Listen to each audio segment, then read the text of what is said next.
Muito boa noite a todos, a todas que estão em casa. Hoje é um dia muito especial. A gente vai comemorar o mês do consumidor. E como nada poderia passar em branco, eu trouxe duas advogadas ilustres aqui da cidade de Marília, da comarca de Marília, no qual são atuantes, estão aqui há muitos anos e eu tenho grande admiração. Eu gostaria de apresentar hoje o programa que a gente vai conversar sobre a lei do superendividamento, com a doutora Cíntia Trade e a doutora Ana Carolina Macedo. Tudo bem? Boa noite, meninas, como vão? Boa noite. Tudo bem, Arthur? É um prazer estar aqui com você. Estava com saudade já, né? Da época da faculdade e tudo. E agradeço muito o convite. Espero poder responder algumas coisas aí a respeito dessa lei que é nova e veio para ajudar, para complementar o socorro ao consumidor. Com certeza. Principalmente nessa época de crise que nós estamos vivendo, né? Então é isso. E a Carol é minha companheira de trabalho. Ah, é, doutora? Há muito tempo já, né, Carol? Vocês estão no caminho juntas há quanto tempo trabalhando assim? Há mais de 20 anos. Há mais de 20 anos, apesar dessa cara. Mas é mais de 20 anos, né? Então, olhando para mim, você diz isso. Olhando para ela, você já não diz. É um negócio complicado. E, doutora Cíntia, né? Eu gostaria de entender um pouco mais sobre essa lei. Ela fala sobre a questão da questão da dívida, a questão do consumidor que está passando por problemas financeiros e como que funciona. Quem está em casa, que tem uma pendência no banco, que tem uma pendência com um financiamento imobiliário, ele também pode aproveitar a respeito dessa dívida e como funcionaria para quem está em casa? Olha, Arthur, tem alguns casos aos quais a lei não se aplica. Essa lei, ela foi estudada, analisada e faz parte de um pacote que vem a modificar alguns pontos do Código de Defesa do Consumidor. Tanto é que os artigos dessa lei modificam alguns artigos do Código de Defesa do Consumidor. E a grande, vamos dizer, uma das grandes... Diferencial da lei? É o grande diferencial da lei, mas a grande estimuladora disso tudo foi a professora Cláudia Lima Marques. Tanto é que algumas pessoas chamam essa lei de Lei Cláudia Lima Marques, porque ela vem batalhando por isso. Você sabe que ela é considerada a maior autoridade em direito do consumidor do mundo. Sim. Porque ela fez fez pós-doutorado na Alemanha, ela faz parte de vários... ela é muito ativista nessa questão parte dos direitos do consumidor. Atualmente ela é a reitora da Universidade Federal do Rio Grande do Sul, da Faculdade de Direito. E ela batalhou muito para que essa lei fosse aprovada. O ministro Antônio Herman Benjamin também e alguns outros, mas com grande destaque a ela, porque nós estamos comemorando também o mês da mulher, né? Então compensa atribuir a Cláudia aquilo que ela fez para beneficiar o consumidor. Então essa lei, ela procura proteger a vulnerabilidade do consumidor, mas a vulnerabilidade, quer dizer, principalmente a hipervulnerabilidade do consumidor. Ela se baseia em 3 pilares: o desemprego, a diminuição de renda, a perda da saúde ou a perda de um ente querido. Como você vê, tudo isso nós estamos enfrentando nos últimos 2 anos por causa da pandemia, né? Por causa da crise econômica que começou em 2016. Sim.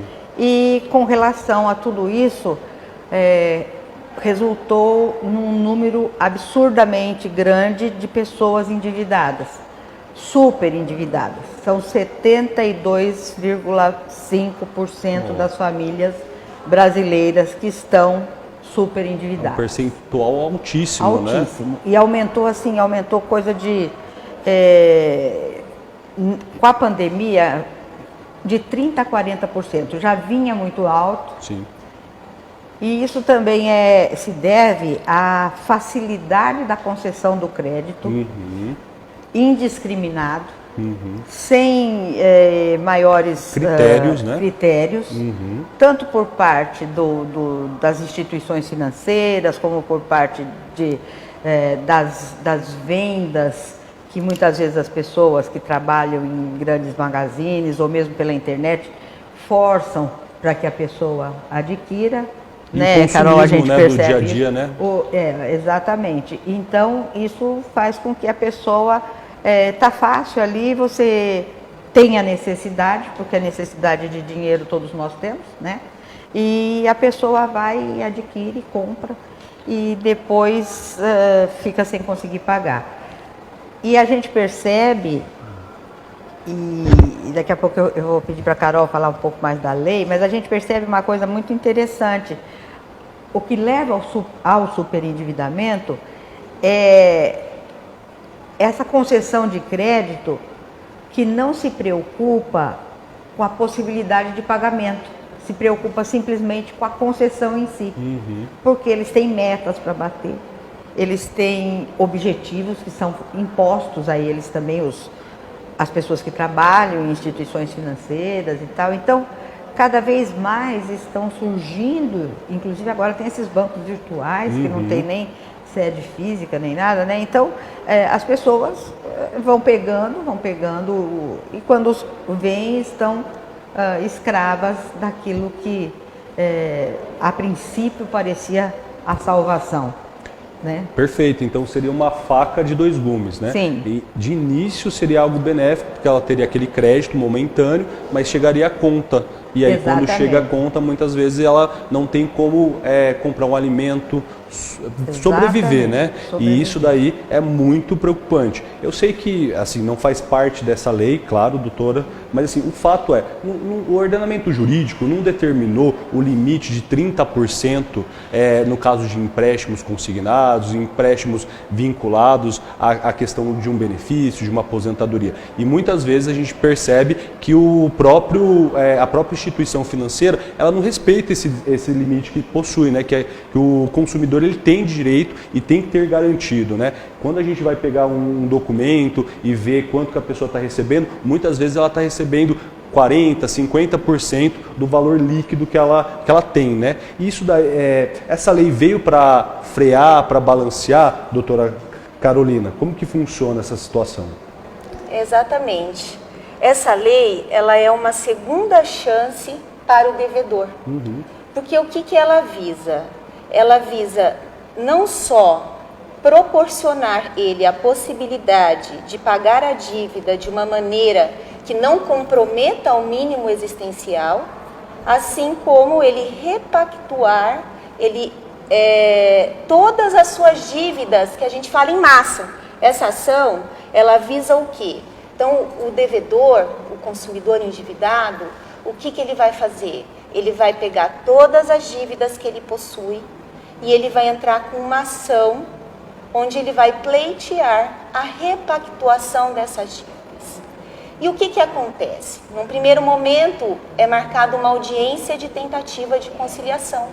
E essa audiência, ela realmente é fundamental. Essa lei, inclusive, prevê, vamos pensar, penalidades no caso do credor não comparecer. Porque, normalmente, essas dívidas estão muito ligadas às instituições financeiras. As maiores dívidas são com bancos. E o que a gente vê na prática, no dia a dia? Os bancos, às vezes, sequer comparecem nessas audiências de tentativa de conciliação e, quando comparece, manda pessoas, prepostos, que não têm nenhum tipo de poder de negociar. Quer dizer, então, acaba ficando... Eles levam acordos prontos, não tem a possibilidade... E quando levam, exatamente. Então, nessa audiência, todos os credores são intimados para comparecer. E aí, o devedor leva uma proposta de pagamento. Né? Perfeito. E essa proposta é exatamente feita dentro desses 30% que você acabou de comentar. Por quê? A lei também fala que, ao mesmo tempo que o devedor ele irá pagar o débito, ele tem que subsistir dignamente. Perfeito. E dentro disso está exatamente os 30%. Esse valor de 30% ele não está regulamentado, né, Cíntia? Não existe nenhuma norma lei legal regulamentando isso. Assim como não existe nenhuma norma legal regulamentando que o pai ou a mãe deve pagar 30% de alimentos ao filho. Mas a jurisprudência consolidou isso, né? Então, o que a gente vê muitas vezes, nós já tivemos casos no escritório de pessoas que chegam lá não recebendo nem 10% do que ganha. Nossa, que absurdo. Praticamente, tem Desesperada, gente que chega com todo o salário. olha, estou pensando em Cai o acabar com salário a no minha banco vida. e já, o Do banco jeito já que pega cai, tudo e já era. fica negativo Exatamente. ainda. Exatamente. E num primeiro momento, essa lei visava frear aquele empréstimo que é mais facilmente concedido, que é o empréstimo com desconto em folha. Porque o desconto em folha é garantido, né? Só que se a pessoa perde o emprego, já era, né? Então, os funcionários públicos são um nicho de mercado para os bancos, um público-alvo fantástico, assim como os aposentados e os pensionistas. Então, essa lei, não apenas ela veio a proteger o consumidor, pessoa física comum, não que o idoso não seja comum, né? Mas o idoso é hiper vulnerável. Sim, porque muitas vezes, além dele ter a questão da idade, ele tem a questão também de não conhecer a fundo, né, os contratos, como é realizado. Exatamente. E é um público que os bancos, as instituições financeiras acabam se aproveitando muitas vezes, né, dessa vulnerabilidade, da super vulnerabilidade que é imposta ao idoso, né? Eu assisti uma entrevista do ministro do STJ, o Paulo de Tarso Sanseverino, e ele, em 2004, ele deu, num RESP, num recurso especial, ele deu lavrou um acórdão falando já do mínimo existencial e limitando em 30%. E ele falou que ele estava um dia numa fila do caixa eletrônico, ele falou, deixa eu ver como é que isso funciona, né? Para ver se é tão simples assim mesmo. Ele disse que ele apertou um botão, assim, inadvertidamente, de repente ele tinha contraído um empréstimo. Ele teve que ir rapidinho lá para dentro do banco e falar, olha, falar para o gerente, eu não quero, não me interessa, não estou precisando,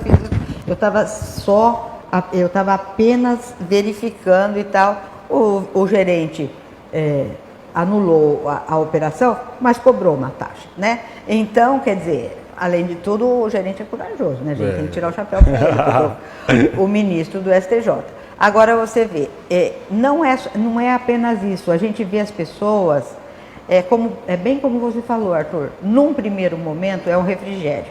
A pessoa vai, no primeiro mês tudo bem, porque geralmente a primeira parcela do empréstimo é cobrada só no mês seguinte. Então, ele pega aquele dinheiro.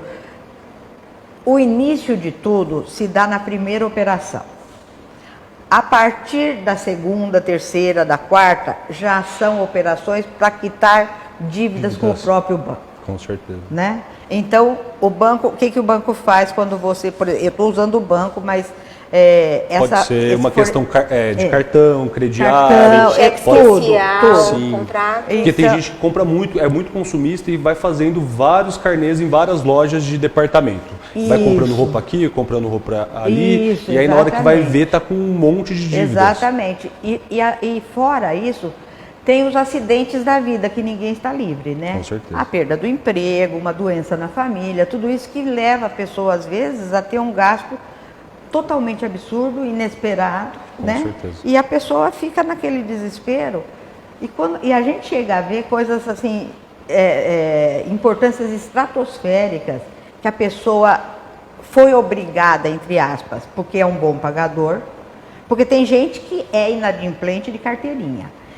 Só que tem gente que está inadimplente por um desses acidentes da vida. É bem diferente do que aquele que... Já existe uma intenção dolo de prejudicar, de não pagar, que né? a lei, ela não protege a aquisição de objetos de bens de luxo. Ela não protege nada disso. Ah, isso é bacana. Isso que eu queria perguntar, doutora. Quem está aí em casa, quem está passando por uma questão que tem diversas dívidas, como que ele vai saber se essa dívida que ele tem vai se enquadrar na lei, se ele pode procurar um escritório, se ele pode ser socorrido, de certa forma, por essa lei? Eu acho que nós, advogados, Arthur, nós temos uma missão nessa vida, vamos dizer assim, que é esclarecer. E essa lei, ela tem como base também o princípio da transparência e da boa-fé. O princípio da transparência que deve ser utilizado pelo fornecedor no momento pré-contratual, no momento contratual e no pós-contratual. Então, quando acontece isso, quer dizer, o consumidor vai até lá, faz as perguntas e nem sempre ele é explicado. Você vê, tem coisas mínimas. A Cláudia mesmo, numa entrevista que ela deu, numa live que ela fez aqui na Unimar, que eu participei, ela fala da questão de não entregarem o contrato para o consumidor. Agora, Arthur, com relação aos contratos em si, que podem ser renegociados, o que nós temos? Os contratos de consumo, tá? Eles podem entrar nessa renegociação. Só não podem os que são de objeto de luxo, só né? os que são objeto de luxo. Nós temos os contratos com garantia real, por exemplo, o financiamento de um veículo. De um imóvel. Com o financiamento imobiliário.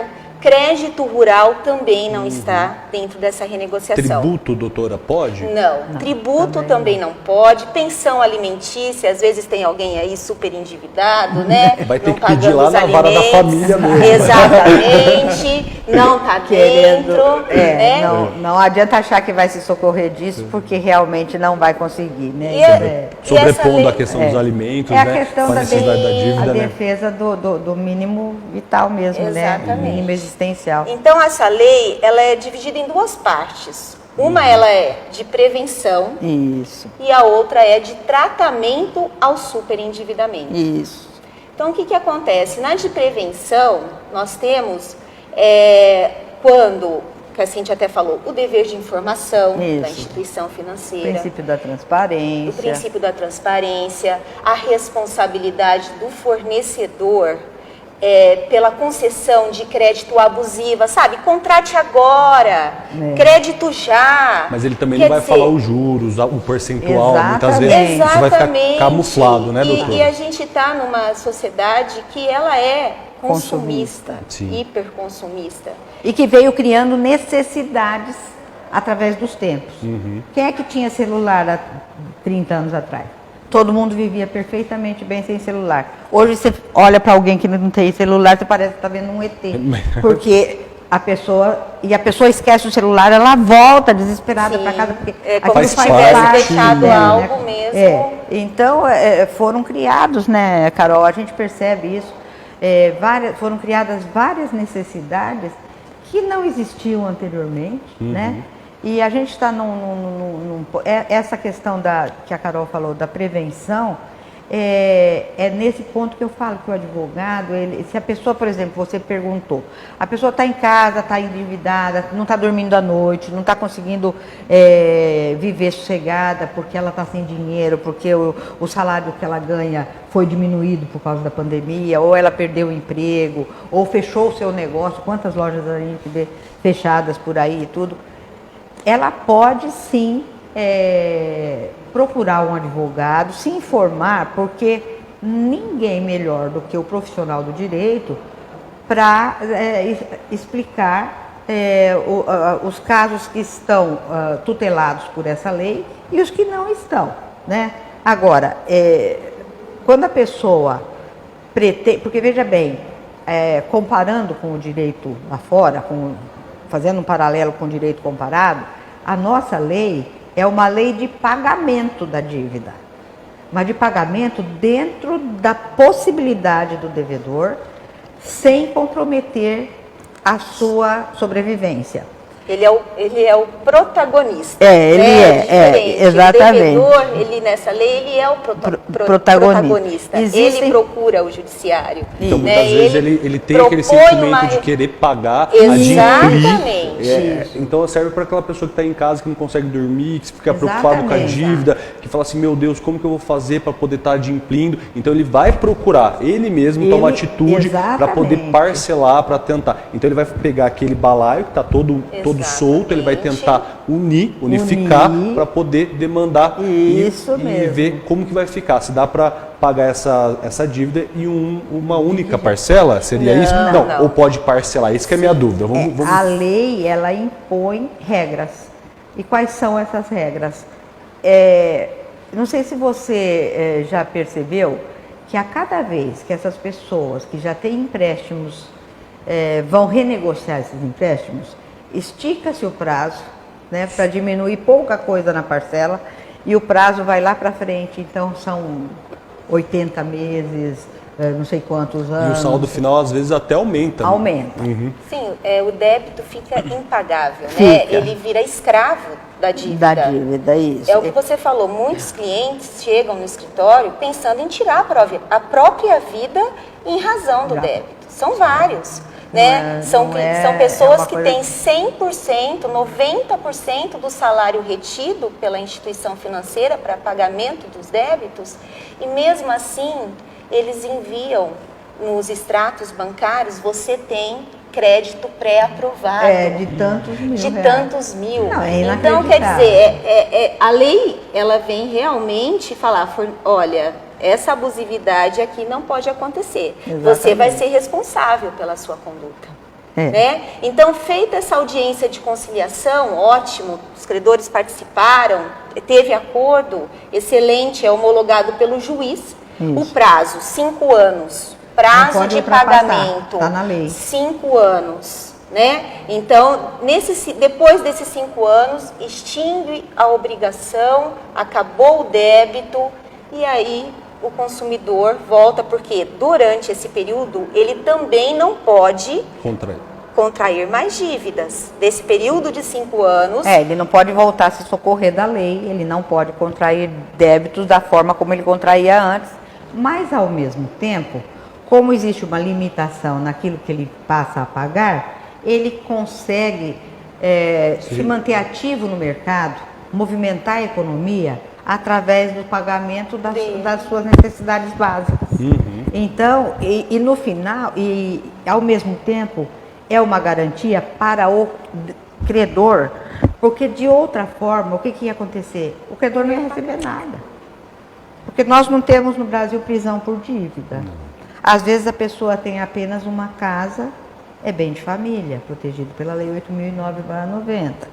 Ele tem, às vezes, um veículo que ele utiliza para trabalhar. E mesmo assim, se você for ver, está financiado em 60 vezes. Então, não é dele, é do banco. Então, quer dizer, na realidade, essa questão, o credor, a princípio, os bancos e tal, como aconteceu quando era para ser promulgado o Código de Defesa do Consumidor, todo mundo ficou contra. Ah, não, mas e daí? Como é que faz? Vai prejudicar o empresário? Não vai prejudicar, vai garantir a ele o direito de receber seu crédito de maneira mais parcelada, de maneira mais, vamos dizer, mais justa. Porque existe um ditado antigo, né, que a minha avó sempre falava, quem tudo quer, nada tem, né? Então, quer dizer, aqueles juros estratosféricos, aquelas cobranças fora de qualquer propósito, que são feitas dia a dia pelos bancos, que a gente vê que a pessoa chega sem nada de condição, né? De salário, de nada, e às vezes com pessoas doentes. O que levou àquilo, o gatilho, foi a doença de um filho, foi um problema de perder o emprego. Quer dizer, nós já tivemos casos assim que a gente daria nem sei quantos casos, né, Carol, que a gente teve. Até antes da vigência dessa lei, a gente já utilizava as ações para limitar o desconto em 30%. Porque se entende que 70% é o suficiente, ou deveria ser, e se não é, a pessoa vai ter que se adequar àquilo, porque senão ela não vai sair daquilo nunca. Porque são dívidas encadeadas. É dívida em cima de dívida, em cima de dívida, é uma bola de neve. Perfeito, doutor. Para me entender, e quem está em casa também ter essa noção, foi feita a audiência de conciliação. E aí o banco, ele no caso, ele não vai aprovar, ele não aceitou esse acordo. O que acontece depois? O autor, ele fica sem saída, ou ele vai depender da vontade da instituição bancária, ou o juiz ele tem esse papel de determinar? Como que funciona?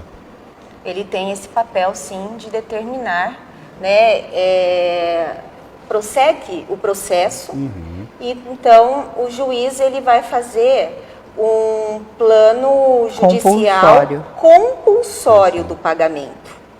Esse plano, ele também vai ser de 5 anos, né? Vai ser nos termos da lei. Nos termos da lei, que são durante o prazo de 5 anos. E dessa forma, e dentro do mínimo existencial. Perfeito. Então, as parcelas estipuladas, o juiz vai verificar. Hoje, nós usamos os 30%, porque não existe... um parâmetro estabelecido. Um parâmetro estabelecido, é esse que a jurisprudência utiliza. E dentro desses 30% vai fazer o parcelamento e aí vai ser, então, compulsório o pagamento. Então, aí fica por conta do juiz. Do juiz. Funciona assim, na prática a pessoa procura o advogado dá entrada na ação, demonstrando a situação em que a pessoa se encontra, descrevendo os débitos e tudo mais. O juiz não só vai vai designar uma audiência, como ele também vai proibir a inclusão dos dados do devedor nos cadastros restritivos de crédito. Se ainda não foi para lá, não vai. Se já foi, vão ser tirados. Esse pedido é feito em tutela de urgência, né? Quando distribui a ação de repactuação, já faz o pedido de limitação em 30% para o pagamento das dívidas. Isso. A exclusão, se tiver já em cadastros restritivos de crédito, ou a não inclusão, se os débitos estiverem em dia, né? E tudo isso é analisado pelo juiz em tutela de urgência. Então, na verdade, a gente sabe que o processo judicial ele é muito moroso, mas nesse caso aqui, por ter essa questão da tutela, de ser pedido de forma inicial, muitas vezes, se for concedido, o autor vai ter seu nome retirado do cadastro, do Serasa, SPC, em pouco tempo. Né? Claro que quando a gente fala do judiciário, a gente... pouco tempo é muito. Pouco tempo já é muito. Mas assim, em torno de meses, 2, 3 meses, pode ser que foi... Às vezes antes, Arthur. Perfeito. Pode ser que seja concedido e seja retirado. E é um fôlego e um estímulo, né, para quem está passando por isso, que está com o nome negativado, que está com o score lá embaixo. Então, com certeza. A dúvida de quem está em casa, assim, aí o juiz concedeu a tutela, mas o banco não está cumprindo. É possível ser aplicado alguma astriente, aplicado algum tipo de multa, alguma coerção que força o requerido, no caso, a cumprir, doutora? Sim. Normalmente, no próprio despacho, o juiz já fixa uma multa pelo descumprimento da decisão, tanto no caso de não limitação do desconto, como no caso para não incluir ou excluir, né, os dados do devedor dos cadastros restritivos de crédito. Caso o juiz logo de cara não dê, né, logo de início, não dê essa multa, a multa, né, não fixe a multa, então o advogado ele vai demonstrar o não cumprimento e pedir a fixação da multa para que assim o banco cumpra a decisão judicial. Sim. E doutora Cíntia, como que está sendo, a doutora que atua de forma prática, concreta, como que está sendo essa demanda aqui a gente trabalha mais no interior, a gente está numa comarca que não tem tantas varas, assim, como que você está sentindo que está sendo recebida essa nova lei aqui? Você diz pela população ou pelos juízes? Por ambos, eu falo assim, até a população já tem ciência, porque é uma lei nova. A doutora comentou comigo que é uma lei do ano passado. É uma lei de 2021. Então, de julho de 2021. Tecnicamente, eu não sei se é uma lei que chegou ao consumidor e também o judiciário. Como que ele está vendo essa nova lei? Então, Arthur, a maioria das pessoas não conhece, não tem conhecimento dessa lei. O leigo não tem conhecimento dessa lei. O que existia anteriormente, e a gente já trabalha com isso há anos, era esse pedido de limitação dos descontos com base no artigo 833, que fala que é proibida a penhora dos vencimentos, do soldo, da pensão, do salário, etc. E a gente tinha um bom resultado com isso também. O que passou a ser... Só que o que acontecia dessa forma? O juiz limitava em 30% e o banco, vamos dizer, se fosse com o banco, continuava cobrando. Como não tinha esse prazo estipulado, que veio estipulado na nova lei, de 5 anos, aquilo ficava ad eterno. A pessoa pagava. Ela chegava pra gente depois e falava assim, mas eu acho que eu já paguei tudo que eu devia, né? Aí a gente tinha que entrar em contato, a instituição financeira se recusa. Não, aí tem que entrar com uma declaratória de inexistência de débito, juntando, né, uma perícia, demonstrando uma prestação o pagamento, de contas, né, e tudo mais e tal. E aí sim. Agora, a população, aos poucos, eu acho que tá tomando conhecimento e os juízes, como uma coisa a gente pode falar, né? Aqui no Brasil a gente fala, mas a lei não funciona muito bem, né? A lei não é aplicada. Se tem uma lei que é bem aplicada no Brasil, é o Código de Defesa do Consumidor. Ele tem eficiência, ele tem eficácia e tudo mais. Como modificou os artigos, modificou não, acrescentou algumas coisas aos artigos do Código de Defesa do Consumidor, então ele a grande procura, a grande demanda nos fóruns são por causa de relações de consumo. Sim. Isso é indiscutível, né? Então o judiciário está recebendo bem. Agora, tem juízes e juízes, né? A gente brinca com isso sempre, né? A gente brinca inclusive com eles mesmo, né?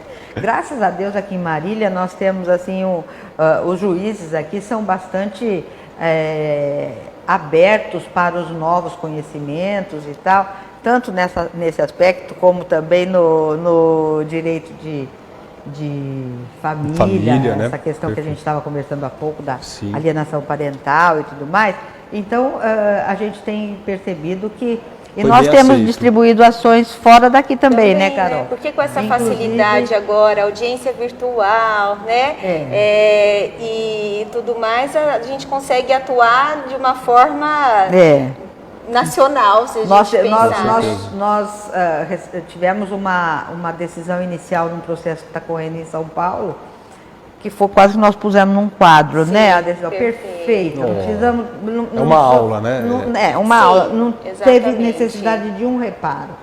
Então a pessoa que vinha num desespero, né? Cheia de dívidas. E a gente querendo ou não que a gente compre o desespero do cliente, porque a gente tem que manter a cabeça fria. Sim, claro. Mas a gente sente o desespero do cliente. É gratificante a gente dar uma resposta positiva, né? Porque também quando chega a resposta não é só o cliente, é o mérito também do advogado que atuou, que estava em cima, que buscou. E quando chega um feedback positivo, eu acho que é bom para ambas as partes, né? É muito gratificante. Você vê um cliente que ele estava passando necessidade, que muitas vezes ele estava sem condição de se alimentar, de comprar um vestuário novo, uma roupa, uma comida, algo que ele estava passando grande necessidade, aí vem uma decisão que vai, remédio, né? Muitas vezes cuidar da saúde do filho. E cumula, né? Porque quando existe a questão de ser idoso ainda, piora, porque tem mais cuidados, né? E a gente percebe também, Arthur, que o idoso hoje, muitas vezes ele é o arrimo de família, porque às vezes com a falta de emprego e tudo mais, a aposentadoria dele é o único dinheiro que entra na casa. Se ele tem isso comprometido por uma oferta inadvertida de crédito, ele não tem como sobreviver, né? Então fica aquela agonia e a aposentadoria, que deveria ser um período de tranquilidade, de sossego, de pescar com os amigos, né? Passa a ser um período tormentoso demais, né? Com certeza. Bastante a hora que era para ele estar usufruindo desse momento, uma vida inteira de trabalho, na verdade ele está se preocupando mais. Exatamente. E a gente já sabe que tem diversos estudos que falam, né, que o nervoso, muitas vezes e o emocional, a questão da emoção, do nervoso, quando você passa por isso, você acaba envelhecendo mais, criando algumas doenças, né? Então, na verdade, é importante a gente deixar quem está em casa sabendo que tem saída, que se você está em casa e está passando por isso, com certeza tem uma saída. Você tem que procurar um profissional da área, alguém capacitado, que pode te instruir, conversar, falar e mostrar que, no caso, existe sim a dívida, mas também há a possibilidade de ter esse parcelamento que a lei prevê, né? Exatamente. É como eu estava dizendo que no direito comparado existe a legislação com o perdão da dívida. No nosso, não. No nosso é para o pagamento da dívida, mas nas condições adequadas para o bolso de cada um, para aquele que tem vontade de pagar, que é o consumidor de boa fé, aquele que realmente quer voltar a atuar na sociedade de forma completa, né? De forma inteira. Espero que quem está em casa tenha gostado do programa aqui. Hoje eu tive o prazer de conversar com essas duas profissionais, assim que eu tenho uma honra imensa e elas com certeza contribuíram um pouco mais. Eu tirei várias dúvidas aqui, eu não sabia muito bem como que funcionava essa questão do consumidor que está com dívida e eu só tenho a agradecer hoje a doutora Cíntia, que veio aqui prestigiar a gente. Eu fico muito feliz. A doutora Carolina também, que esteve aqui hoje, que tirou um pouco do tempo delas para poder estar contribuindo com você que está em casa, que está assistindo, a sociedade que tem um pouco de dúvida. Eu gostaria imensamente de agradecer vocês, tá bom? Nós é que agradecemos, foi muito obrigada, bom estar aqui, né? E é uma oportunidade mesmo, porque como é nova, né? É importante que as pessoas tenham conhecimento. É aquilo que você disse agora há pouco, que para tudo tem uma saída, né? Para tudo tem uma saída. Não adianta a pessoa entrar em desespero nem nada, porque as portas poderão se abrir, né? Basta pegar o caminho certo. Perfeito. Né? Obrigada. Mas muito obrigada. Eu que agradeço. Muito boa noite a todos. Boa agradeço. Noite. Ave Maria.